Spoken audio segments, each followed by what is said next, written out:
போறாரு விஜய் முதலமைச்சர் அவர்கள். 32 பேருக்கு கருணை அடிப்படையில் அரசு பணி வழங்குறாங்க. அதை எப்படி பாருங்க? ஆர்டர் போட்டாங்க. 32 பேருக்கு பணி வழங்க இறந்து போன குடும்பத்தை சேர்ந்த 32 பேருக்கு அரசு பணி வழங்க தொடர்பான ஆணை பிறப்பிக்கப்பட்டது. இது ஆணை பிறப்பிக்கப்பட்டது என்பது ஒரு வரவேற்கத்தகுந்த விஷயம். பட் ஆனால் அன்னைக்கு கரூர் நடந்த சம்பவத்திற்கு அவர் அன்றைக்கு அங்கிருந்தே ஒரு ஆறுதல் கூறியிருந்தால் இதைவிட அது இன்னும் நன்றாக இருந்தது. அன்றைக்கே கூட இருந்து ஆறுதல் கூறியிருந்தால் இன்னைக்கு முதலமைச்சராக வந்துட்டாரு. முதலமைச்சராக வந்ததுனால இன்னைக்கு கருணை அடிப்படையில் ஆணை கொடுக்கறது அதை பற்றி ஒன்றும் தவறில்லை. அன்னைக்கே கூட இருந்து ஆறுதல் சொல்லியிருந்தால் அதை விட இன்னும் பெரிய மரியாதையாக இருந்தது. அதிமுகவுடைய கரூர் உறுப்பினரும் ராஜினாமா செஞ்சிருக்காரு. இந்த சூழல்ல இப்ப போய் அங்க போய் அந்த கருணை அடிப்படையிலான பணி நியமனங்கள் வழங்கப்படுகிறார். அரசியல் காரணங்களுக்காக வழங்கப்படுவதாக கருதுகிறீங்களா? எப்படி? இல்ல, உண்மையில் இது முழுக்க அரசியல் காரணம் தான். ஒன்று, அங்குள்ள சட்டமன்ற உறுப்பினர் தனது பதவியை ராஜினாமா செஞ்சிருக்கிறாங்க. ராஜினாமா செய்ய வேண்டிய அவசியமே இல்லை. தேர்தல் முடிந்து 50 நாளைக்குள்ள ராஜினாமா செய்ய வேண்டிய அவசியம் அம்பாசமுத்திரத்திலையும் தேவையில்லை, கரூர்லையும் தேவையில்லை, விராலிமலையிலும் தேவையில்லை. ஆனால் இது இன்றைக்கு அரசாங்கம் இன்னைக்கு அதை தவறான முறையில் இன்னைக்கு சட்டத்தை தவறான முறையில் பயன்படுத்துகிறது. இப்போ விஜய் கூட்டணிக்கு தமிழக வெற்றி கழகத்தினுடைய கூட்டணிக்கு தொடர்ந்து போயிட்டே இருக்காங்க. காங்கிரஸ் கட்சி தொடர்ந்து விமர்சனம் செஞ்சுட்டே இருக்காங்க. காங்கிரஸ் கட்சி அவங்க கூட்டணிக்குள்ளேயே இருக்கக்கூடிய திருமாவளவன் பேசினது நாங்க திமுகவோட நட்போட இருக்கோம்னு சொல்லி பேசினார் அப்படிங்கிறதுக்கு காங்கிரஸ் மாணிக்கம் தாக்கூர் விமர்சனம் பண்ணியிருக்காரு. வைகோ அவருக்கு நோபல் பரிசு கொடுக்கலாம்னு சொல்றாரு. அதுக்கு தொடர்ந்து அவங்க ரியாக்ட் பண்றாங்க. எப்படி அவங்க கூட்டணிக்குள்ள ஒரு பிரச்சனைக்குவே ஏற்படுதுன்னு பாக்குறீங்களா? எப்படி? அது ஏற்கனவே INDI கூட்டணி இருந்துச்சு. இப்ப அந்த கூட்டணி அங்கிருந்து இல்ல. இப்ப அடுத்தால வரக்கூடிய 2029 தேர்தலில் மீண்டும் இந்தியாவுடைய பிரைம் மினிஸ்டர் மோடி அவர்கள் உறுதியாக வருவார்கள் என்பது எல்லோருக்குமே தெரிந்த விஷயம். ஆக இந்த மாதிரி சூழ்நிலையில் இன்னைக்கு மதிப்புக்குரிய திருமாவளவன் அவர்கள் இன்னைக்கு நாங்கள் திமுகவோட நட்புறவும் இருக்கிறோம், இது பாலுக்கும் காவல் பூனைக்கும் காவல்ங்கிற மாதிரி உள்ள ஒரு பேச்சாக இருக்கிறது. இதை எப்படி ஏற்றுக்கொள்ள முடியும்? காங்கிரஸ் கட்சி காலங்காலமாக தமிழகத்திற்கு துரோகம் செய்த கட்சி. அது காவிரி பிரச்சனையா இருக்கலாம், முல்லை பெரியாறு பிரச்சனையா இருக்கலாம், எல்லாம் துரோகம் செஞ்ச கட்சி. கச்சத்தீவை தாரை வாய்த்து கொடுத்ததே மதிப்புக்குரிய இந்திரா காந்தி அம்மையார் என்பது எல்லாருக்குமே தெரியும். உங்களை மீனவர்களுக்கு துரோகம் செஞ்சது காங்கிரஸ் கட்சி, மதிப்புக்குரிய இந்திரா காந்தி அம்மையார் அவர்கள். இதையெல்லாம் இப்போ இருக்கிற காங்கிரஸ் கட்சியிலே மாநில தேர்தல் அறிவாரா அல்லது தெரிந்திருக்கிறாரா என்பது தெரியவில்லை. தற்போது கூட இன்னைக்கு கர்நாடக மாநிலத்தில் இன்றைக்கு ஆண்டு கொண்டிருக்கிற கட்சி காங்கிரஸ் கட்சி மேகதாது அணையில் அணை கட்டுவோம் என்று சொல்லியிருக்கிறார்கள். ஆனால் அதை கூட இன்னைக்கு தடுத்து நிறுத்த முடியல. ஒரு போன்ல கூட சொல்லிடலாம். இங்கு உள்ள காங்கிரஸ் கட்சியை சேர்ந்தவங்க அங்குள்ள முதலமைச்சருக்கு சிவகுமாருக்கு ஒரு போன்ல கூப்பிட்டு சொல்லி மேகதானை நிறுத்துங்கள் என்று சொன்னா நிப்பாட்டிடுவாங்க. ஆனா கடிதம் எழுதவோ பேச்சுவார்த்தை அவசியமே இல்லை. காங்கிரஸ் கட்சி எல்லா காலங்களிலும் ஆரம்ப காலத்திலிருந்து இன்று வரையிலும் தமிழகத்திற்கு நடவடிக்கை எடுக்கணும்னு சொல்லியிருக்காரு மாணிக்கம் தாக்கூர். சொல்லும்போது முதலமைச்சர் இங்க இருந்து அழுத்தம் கொடுக்கிறாரு. பிரதம மந்திரி இது குறித்து காவிரியில மேகதாட்டு அணை கட்டுறதை தடுக்கணும்னு சொல்லி பிரதமர் எல்லாம் தடுக்கணும்னு சொல்றாரு. அது எப்படி? இல்ல, நான் தான் ஏற்கனவே சொல்றேன். இன்னைக்கு கர்நாடக மாநிலத்தில் இருக்கக்கூடிய கட்சி காங்கிரஸ் கட்சி. அந்த காங்கிரஸ் கட்சி மதிப்புக்குரிய விஜய் தலைமையில எங்கே இருக்கக்கூடிய கட்சியில அங்க வைக்கிறது அமைச்சரா இருக்கிறாங்க. 2 அமைச்சர்கள் இருக்காங்க. ஒரு அமைச்சர் போக்சோ குற்றத்தில் உள்ள போக வேண்டிய காங்கிரஸ் கட்சியை சேர்ந்தவர், அவரும் இந்த அமைச்சரில் இருக்கிறார். ஆனா இவர்கள் ஏன் பிரைம் மினிஸ்டர் பார்க்க வேண்டிய அவசியமே இல்லை. இவர்களே பேசி முடித்துக் கொள்ளலாம். இது காங்கிரஸ் கட்சி தானே கர்நாடகத்தில் இன்னைக்கு ஆளுங்கட்சியா இருக்குது. பாஜக ஆட்சியை வீழ்த்தணும் அப்படின்னா திமுகவும் தாவேகாவும் ஒரே நிலை இணையன்ற மாதிரி திருமாவளவன் சமீபத்தில் பேட்டி கொடுத்தது எப்படி பாக்குறீங்க? நான் தான் ஆரம்பத்திலே சொன்னேன், 2029 பாராளுமன்ற தேர்தலில் மீண்டும் பிரைம் மினிஸ்டர் தான் வருவார் எந்த சூழ்நிலையிலும். இன்னைக்கு திரிணாமுல் காங்கிரஸ் அவங்களுடைய INDI இருக்கிறாங்களா? இல்ல. இன்னைக்கு இப்போ திமுகவில் இருந்து INDI கூட்டணியில் யாரும் இருக்காங்களா? இல்ல. ஆனால் எந்த சூழ்நிலையும் பாரதிய ஜனதா கட்சி ஆளுங்கட்சியா வருவதை யாராலும் தடுக்க முடியாது. அதற்கு இப்பொழுது எல்லாம் பேசிக் கொண்டிருக்கிறார். தொழில்துறை அமைச்சர் அரசு பள்ளியில போயிட்டு குழந்தைகளுக்கு ஆங்கிலம் பேச வர யாருங்க? இல்ல, அதனால தானே அங்கே ஒரு கால் வச்சிருக்காரு, இங்கே ஒரு கால் வச்சிருக்காரு. அவர் ஏண்டா போனோம்னு நினைக்கிறாரா அல்லது இங்க ஏன் இருக்கிறோம் என்று நினைக்கிறாரா என்பதை ஒரு தெளிவுபடுத்தினா நல்லா இருக்கும். மக்கள் கட்சி தாவேகாவோடு நெருங்குவதால் இந்த முடிவை எடுக்கக்கூடிய ஒரு நிலைக்கு தள்ளப்பட்டிருக்கிறார். அந்த மாதிரி ஒரு கேள்வி இதுவரை நான் கேள்விப்படல. இப்ப நீங்க சொல்லியதான் அதை பத்தி தெரியுது. தொழில்துறை அமைச்சர் சார் அரசு பள்ளியில போயிட்டு ஆய்வு நடத்திட்டு குழந்தைகளுக்கு ஆங்கிலம் பேச வரலன்ற மாதிரி ஒரு ரீல்ஸ் ஒண்ணு வெளியே இருக்கு. பல்வேறு தரப்புல எதிர்ப்பு தெரிவிச்சிருக்காங்க. நீங்க எப்படி பாக்குறீங்க? அதாவது அமைச்சர்கள் ஆய்வு பண்ணதுல தவறு இல்லை. ஆனா அங்க போய் அந்த குழந்தைய மிரட்டுற துணியில அந்த குழந்தை கை கட்டி நிக்குது. ஒரு அமைச்சர் போய் இங்கிலீஷ்ல வாட் இஸ் யுவர் ஃபாதர் அப்படின்னு கேட்டா அது அந்த குழந்தை நடுங்கி போய் இருக்குது. அது அடிமைத்தனம் போல நடத்தியிருக்காங்க. உண்மையிலே தமிழக வெற்றி கழகத்துடைய அமைச்சர் நான் வன்மையாக கண்டிக்கிறேன். ஆனா அதே குழந்தை திருப்பி அந்த டீச்சர் கேட்கும்போது அழகா எல்லாத்துக்கும் பதில் சொல்லுது. உங்க அப்பா என்ன தொழில் பண்றாங்க, என்ன கேள்வி கேட்கற எல்லா பதிலும் சொல்லுது. நீங்க போகும்போதே 2-3 கேமரா தூக்கிட்டு போய் இந்த சினிமா ஷூட்டிங் மாதிரியே தான் நடந்துட்டு இருக்கு. இப்பவும் முதலமைச்சர் தான் ரீல்ஸ் பண்றாருன்னா எல்லா அமைச்சரும் ரீல்ஸ்ல தான் நடந்துட்டு இருக்கு. ஆனா இன்னைக்கு எந்த விதமான ஒரு நல்ல விஷயங்கள் இன்னைக்கு நடக்கல. ஆனா இன்னைக்கு ரீல்ஸ் போடக்கூடாதுன்னு சொல்லியிருக்காங்க, சொல்றாங்க. அதை தொடர்ந்து போயிட்டு இருக்குது. இல்ல அமைச்சர்கள் 3-4 கேமராவோட போய் குழந்தைய போய் மிரட்டும் போது எந்த குழந்தையும் பயப்பட தானே செய்யும். இப்ப திடீர்னு சிவமணி போய் 4 பேர் கேமராவோட பதில் சொல்ல என்ன பதில் சொல்ல முடியும்? ஒரு பதில் சொல்ல முடியாது. ஆனா குழந்தைய அடக்குமுறையை பண்றது தவறு. அதே குழந்தை ஆங்கிலத்தில் அழகாக பதிலும் சொல்லியிருக்கிறது. தமிழக வெற்றி கழகத்தினுடைய 50 நாள் ஆட்சி எப்படி பார்க்கிறீங்க?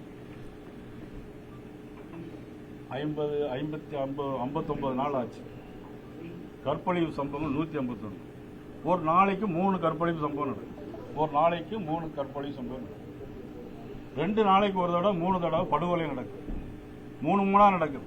ஒரு நாளைக்கு 3 கற்பழிப்பு சம்பவம், 2 நாளைக்கு 3 படுகொலை, 75 மற்ற இதர குற்றங்கள். இதெல்லாம் தமிழ்நாட்டில் இன்னைக்கு நடந்துட்டு இருக்கு. நான் சொல்றது இந்த ஆட்சியை நான் குறை சொல்லல. இதை ஏன் தடுக்க முயற்சிக்கவில்லை? உங்களுக்கு ஒரு ஆட்சி வந்த பிறகு குறைந்தபட்சம் ஒரு 6 மாதமாவது அவகாசம் கொடுத்து இந்த ஆட்சியை எப்படி நடைபெறுகிறது என்பதை பார்க்க வேண்டும் என்பதுதான் எல்லா எதிர்க்கட்சிகளுடைய ஒரு தர்மம் கூட. ஆனால் வந்த புதுசில் இதை ஏன் தடுக்கவில்லை என்பதுதான். ஆட்சியை குறை சொல்ல அமைச்சர்கள் ரீல்ஸ் பண்ண வேண்டாம். இதுதான் எங்களுடைய குற்றச்சாட்டு. விஜயினுடைய நண்பர்கள் ஜான் ஆரோக்கியசாமி அவங்க எல்லாம் எல்லா கூட்டங்களையும் கலந்துக்கிட்டாங்க, அமைச்சரவை கூட்டங்களில் கலந்துக்கிட்டாங்க. அது எப்படி சரியானது தானா? அவருக்கு எதுவும் அந்த அமைச்சரவையில் இடம் கொடுக்கறதுக்கான நடவடிக்கைகள் இது போன்று முன்கூட்டியே திட்டமிட்டு இது போன்று அது மிகப்பெரிய தவறு. ஒரு அமைச்சரோ முதலமைச்சரோ பதவி ஏற்கும் போது, கவர்னர் பதவியேற்பை நடத்தி வைக்கும் போது அவங்க என்ன சொல்லணும் அப்படின்னாக்கி, நாங்கள் இறைவனுடைய சாட்சியாக நடைபெறுகின்ற விஷயங்களை நேரடியாகவோ மறைமுகமாகவோ நேராகவோ யாருக்கும் தெரிவிக்க கூடாது அப்படிங்கிற ஒரு சத்திய பிரமாணம் எடுத்துதான் ஆட்சிக்கு வர்றாங்க. ஆனா அப்படி இருக்கும்போது ஒரு அமைச்சரவை கூட்டத்தில் ஜான் ஆரோக்கியசாமியும் விஷ்ணுவும் எப்படி கலந்துகிட்டாங்க? அது சத்திய பிரமாணத்துக்கு எதிரானது, சட்டத்திற்கு புறம்பானது. இவங்களுக்கு அமைச்சரவை எப்படி நடத்த வேண்டும், அமைச்சரவை யார் யாரெல்லாம் இருக்க வேண்டும் என்பதெல்லாம் தெரியவில்லை. நீங்க ஒரு பக்கம் இப்படி பாரதிய ஜனதா கட்சிங்கிறது தமிழக வெற்றி கழகத்தினுடைய ஆட்சி தொடர்ந்து குற்றம் சாட்டி வரீங்க. என்னென்ன தகவல்களை தொடர்ந்து சொன்னாலும் கூட எதிர்கட்சிகள் அவங்க தமிழகத்தில் நடக்கக்கூடிய ஆட்சி பாஜகவினுடைய மேற்பார்வையில நடக்கு, அவங்க தான் வழி நடத்துறாங்க அப்படிங்கிற மாதிரி குற்றச்சாட்டுகளை தொடர்ந்து கம்யூனிஸ்டுகள்லாம் தொடர்ந்து குற்றச்சாட்டுகள் வைக்கக்கூடிய நிலை தான் இருக்கு. அதாவது அவங்க தான் கூடயே இருக்காங்க, நாங்க எதிர்த்து விமர்சனம் பண்ணிட்டு இருக்கோம். இதை போய் பாஜக மேற்பார்வை நடக்குதுன்னு சொன்னா அது எப்படி ஒத்துக்கொள்ள முடியும்? சார், கரூர் சம்பவத்துக்கு பிறகு நாளைக்கு முதலமைச்சர் கரூருக்கு போறாரு.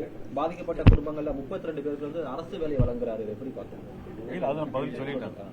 செந்தில் பாலாஜி ஆட்சியை கவிழ்ப்பதற்கான சரியை தீட்டினாரு. கரூரோட இடைத்தேர்தலை கணக்கு பண்ணி தான் அவர் அரசு முயற்சி செய்யறாங்கன்னு சொல்லி திமுக இல்ல, அது செந்தில் பாலாஜிட்டு தான் கேட்கணும். அவங்க யார்கிட்ட பார்த்தாங்க என்னங்கிறது அவங்கள்ட்ட தான் பார்க்கணும். இடைத்தேர்தலை மனசுல வச்சுதான் இந்த மாதிரி செயல்களில் ஈடுபடுறாங்கன்னு சொல்லி இல்ல, அதை பற்றி நான் எதுவும் கருத்து சொல்ல முடியும். தமிழ்நாடு அரசியல்ல இதற்கு முன்பு இல்லாத வகையில எம்எல்ஏக்கள் ஒவ்வொரு கட்சிக்கு ரிசைன் பண்ணிட்டு போறதோ அல்லது குதிரை பேரம்ங்கிற ஒரு விமர்சனம், இந்த அரசியல் களம் அப்படிங்கிறது தமிழ்நாட்டுக்கு ஒரு மிக மோசமான ஒரு அரசியல் நகர்வை நோக்கி போயிட்டு இருக்கிறதா பாக்குறீங்களா? இல்ல, நிச்சயமா இது மாதிரி ஒரு மோசமான அரசியல் தமிழ்நாட்டில் இதுவரைக்கும் நடந்தது கிடையாது. இதை முதலமைச்சர் ஆலோசனை பெற நடைபெறுகிறதா? அவருடைய கீழே இருக்கக்கூடிய Bussy Anand he is busy with horse trading, MLA's trading. அவர் நீர்வளத்துறை அவர் கவனிக்கவில்லை. he is busy with horse trading, MLAக்களை விலை பேசிட்டு தான் இருக்கிறார். ஸோ நீர்வளத்துறை எங்க இருக்குது? இன்னைக்கு காவிரியில தண்ணி இல்லை, மேட்டூர் டேம் காய்ச்சிருக்கு, தண்ணி எப்படி கொண்டு வரணும்? ஜூன் மாசம் இன்னைக்கு காவிரி டெல்டாவில் நாத்து பாய் நடணும். ஆனா இதுவரைக்கும் இன்னைக்கு ஜூன் ஜூலை 2 மாசம் ஆச்சு. ஆகஸ்ட் செப்டம்பர்ல அறுவடை பண்ணணும். ஆனா இன்னைக்கு தண்ணியே இல்லை, நாத்தே நடல. இதை பத்தி எல்லாம் கவலைப்படாமல் தமிழகத்தில் MLAக்களை விலை பேசிக் கொண்டு இன்றைக்கு குதிரை பேரம் நடந்து கொண்டிருக்கிறது. கூடுதலான எம்எல்ஏக்கள் ராஜினாமா பண்றதுக்கு வாய்ப்பு நாங்க இருக்கு. வரவேற்கிறோம் அப்படின்னு சொல்லி பாஜக முன்னாள் மாநில தலைவர் அண்ணாமலை வந்து சொல்லியிருக்காரு. ஊழலை கட்டுப்படுத்தக்கூடிய ஆட்சியை வரவேற்கிறோம் அப்படின்னு சொல்லிட்டு. அப்ப இந்த ஆட்சியில ஊழல் கட்டுப்படுத்தப்படுதுன்னு நீங்க நினைக்கிறீங்களா? பாரதிய ஜனதா கட்சியில் யாராவது அப்படி பேசியிருந்தா அதுக்கு நான் பதில் சொல்றேன். இல்ல இன்னும் அதிகமான எம்எல்ஏக்கள் விலை பேசப்பட வாய்ப்பு இருக்கிறதா நினைக்கிறீங்க? இல்ல அதை பத்தி ஒன்றும் தெரியல. யார் விலை பேசுறாங்க யார் விலை போறாங்கிறது தெரியல. இப்ப இடைத்தேர்தல்ங்கிறது மிச்சம் ஏற்கனவே 2-3 மாநிலங்களுக்கு இடைத்தேர்தல் சொல்லப்பட்டது. தமிழகத்துல அதோட ஒட்டி இருக்கக்கூடிய தமிழகத்துக்கு இடைத்தேர்தல் அறிவிக்கப்படல. என்ன காரணம்? தொடர்ந்து எல்லாம் முடிக்கட்டும், அவர் வாங்கி முடிக்கட்டும், அதனால அதுக்கப்புறம் சொல்லிக் கொடுக்கணும்னு எதிர்பார்த்து காத்திருக்காங்க. இல்ல அது தேர்தல் கமிஷன் தான் பார்க்கணும். ஏன்னா இப்ப ஏற்கனவே குதிரை பேர் எம்எல்ஏக்கள் குதிரை பேர் நடந்துட்டு இருக்குது. இல்ல இவங்க அதிமுக அது தொடர்பா நீதிமன்றத்தை நாடி இருக்காங்க. அதன் காரணமா நிறுத்தி வைக்கப்பட்டதை கருதுறீங்களா? இல்ல அதை பத்தி நான் கருத்து சொல்ல முடியாது.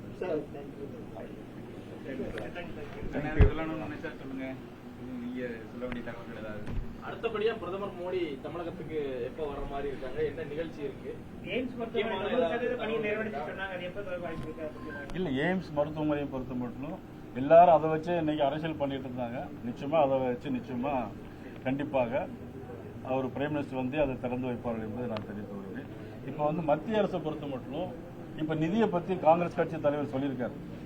அதாவது நிதி வந்து குறைச்சிருக்கு அப்படின்னு. ஆனா எங்களை பொறுத்த மட்டும் இன்னைக்கு 14வது பிளானிங் கமிஷன் பாத்தீங்கன்னா 32% தான் நிதி கொடுத்திருந்தாங்க.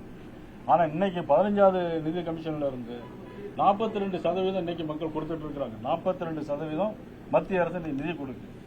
கேஸை பொறுத்தவரையும் பாத்தீங்கன்னா 1700 ரூபாய்க்கு கேஸ் வாங்கி கிட்டத்தட்ட 600 ரூபா தள்ளுபடி பண்ணி 925 ரூபாய்க்கு தான் இன்னைக்கு கேஸ் கொடுக்குறாங்க. ஆனா அதுலயும் பாத்தீங்கன்னா உஜ்வாலா ஸ்கீம்ல பாத்தீங்கன்னா அதுலயும் 300 ரூபாய் கம்மி பண்ணி 30 லட்சம் பேருக்கு 600 ரூபாய்க்கு கேஸ் கொடுக்குறாங்க.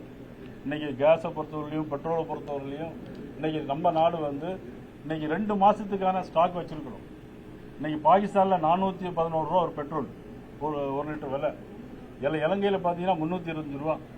ஆனா நம்ம நாட்டில் பார்த்தா 110 ரூபா. 7% தான் நம்ம கூட்டியிருக்கிறோம். இந்தியாவை தவிர எல்லா நாடுகளிலும் பாத்தீங்கன்னா 50% பெட்ரோல் விலை கூட்டியிருக்காங்க. உரவிலையை பொறுத்த மட்டும் பாத்தீங்கன்னா 4500 ரூபா யூரியா ஒரு மூடை யூரியா 4500 ரூபா. ஆனா இன்னைக்கு 300 ரூபாய்க்கு தான் கொடுக்குறோம். மத்திய அரசு தான் கொடுக்குது. அதே மாதிரி பாத்தீங்கன்னா டிஏபி பாத்தீங்கன்னா 4000 ரூபாய்க்கு வாங்கி 1200 ரூபாய்க்கு கொடுக்காங்க விவசாயிகள். இது மத்திய அரசு தான் கொடுக்குது. தமிழ்நாட்டில் உள்ளவங்களும் அதே தான் கொடுக்குறோம். நார்த் ஈஸ்ட்ல உள்ளவங்களுக்கும் அதே தான் கொடுக்குறோம். ஆனா மத்திய அரசு தான் அதை கொடுக்குது. அதே மாதிரி ரேஷன் கார்டுகளை பொறுத்த மட்டும் பாத்தீங்கன்னா கார்டு வச்சிருக்கவங்களுக்கு இன்னைக்கு 25 கிலோ அரிசியை வந்து எல்லா வீடுகளுக்கும் இன்னைக்கு தட்டுப்பாடு இல்லாமல் கொடுக்கறது மத்திய அரசு ஃப்ரீயா கொடுக்குது. ஆனா மாநில அரசு தாங்கள் கொடுப்பது போல எந்த அரசு வந்தாலும் அதை காட்டிக்கிட்டே இருக்கிறாங்க. ஆனா இன்னைக்கு கேஸை பொறுத்த மட்டும் பாத்தீங்கன்னாக்கி வெளிநாட்டுல இருந்து வாங்குறத விட 20% கல்ஃப் கண்ட்ரிஸ் வாங்கிட்டு இருந்தோம். இப்போ அதெல்லாம் குறைச்சி 7-8% தான் இன்னைக்கு வாங்குறோம். மீதெல்லாம் ரஷ்யா போன்ற நாடுகளுக்கு வாங்குறோம். ஆக எந்த நாட்டையும் நம்பி எந்த இதுலையும் நமக்கு தயாரா அவர்களை அடுத்த நாடுகளை நம்பி தயாரா இல்லை. நம்ம செல்ஃப் சஃபிஷியன்ட் நாடு இது. 60 நாளைக்கான எல்லா தேவையும் நம்ம வச்சிருக்கோம். கேஸை பொறுத்தவரையிலும் இவ்வளவு 1.25 லட்சம் கோடி ரூபாய் நீங்க நஷ்டம் ஏற்படுது. இன்னைக்கு டெர்மினல் பாத்தீங்கன்னா 2 டெர்மினல் வச்சிருந்த முன்னாடி இப்ப 4 டெர்மினல் வச்சிருக்கோம். இன்னைக்கு பைப் லைன் பாத்தீங்கன்னா 6000 கிலோமீட்டர் பைப் லைன் போடுறோம் கேஸ் கம்பெனி. அதனால தான் இன்னைக்கு டாலர் விலை பேரலுக்கு வந்து குறைஞ்சா கூட அந்த உள்கட்டமைப்பு வசதியை இன்ஃப்ராஸ்ட்ரக்சர் ஃபெசிலிட்டியை இன்னைக்கு மத்திய அரசு தாராளமா இன்னைக்கு செஞ்சுட்டு இருக்கு என்பது தெரியும். அதிமுக கூட நீங்க கூட்டணியில் இருக்கீங்க. மீண்டும் அந்த அதிமுக பலப்படுத்த ஏதாவது நீங்க மத்திய அமைச்சர்